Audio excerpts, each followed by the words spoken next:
இயேசுவில் அன்பார்ந்த உடன் விசுவாசிகளே, ஆசீர்வாதமான இந்த காலை வேளையிலும் நம்முடைய பிதாவாகிய தேவனிடமிருந்தும் குமாரனாகிய கிறிஸ்துவனிடமிருந்தும் உங்கள் யாவருக்கும் கிருபையும் சமாதானமும் உண்டாவதாக.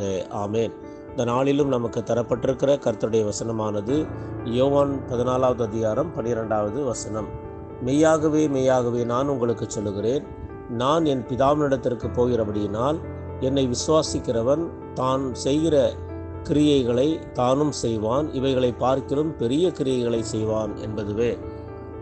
ஒரு இளைஞன் ஒரு போதகரிடம், நான் தரக்கூடிய அமைதி உலகம் தரக்கூடிய அமைதி போன்றதல்ல என்று இயேசு சொன்னார்.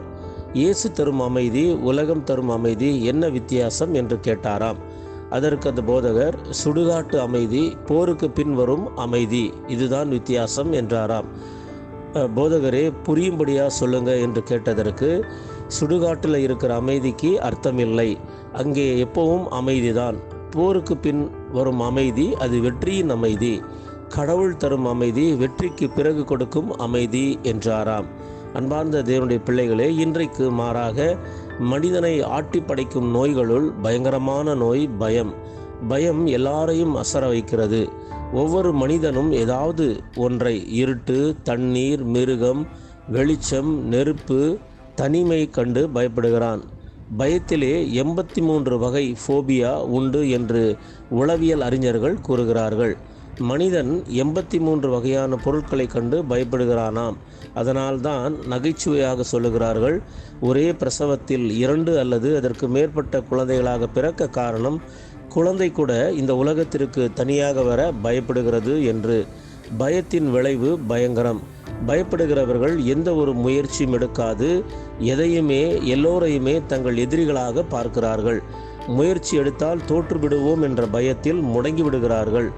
பயப்படுகிறவர்கள் கோழைகளாக, சிந்திக்கும் திறனற்றவர்களாக மாறுகிறார்கள். வாழ்க்கையில் அவர்கள் வளர மாட்டார்கள், அடுத்தவர்களையும் வளரவிட மாட்டார்கள். ஆனால் இன்றைக்கு தரும் வேத வசனங்கள் நமக்கு விடுக்கிற அழைப்பு, ஒருவன் இயேசுவை விசுவாசிக்கும் பொழுது அவனிடத்தில் காணப்படுகிற எல்லா பயமும் களைந்து, எல்லா பயத்தையும் களைந்து அவன் இயேசு ஆண்டவர் செய்கின்ற கிரியைகளை செய்வான், அதற்கும் மேற்பட்ட காரியங்களை செய்வான் என்று ஆண்டவராகிய இயேசு கிறிஸ்துவே கூறுகிறார். அதை அவருடைய சீடர்கள் வழியாக பார்த்தோம். என்றைக்கு அவர்கள் பரிசுத்த ஆவியை பெற்றுக்கொண்டார்களோ அன்றைக்கு இயேசுவை விட அநேக அற்புத அடையாளங்களை செய்தார்கள் என்று ஆதி திருச்சபை வரலாறான அப்போஸ்தலர் நடவடிக்கை கூறுகிறது.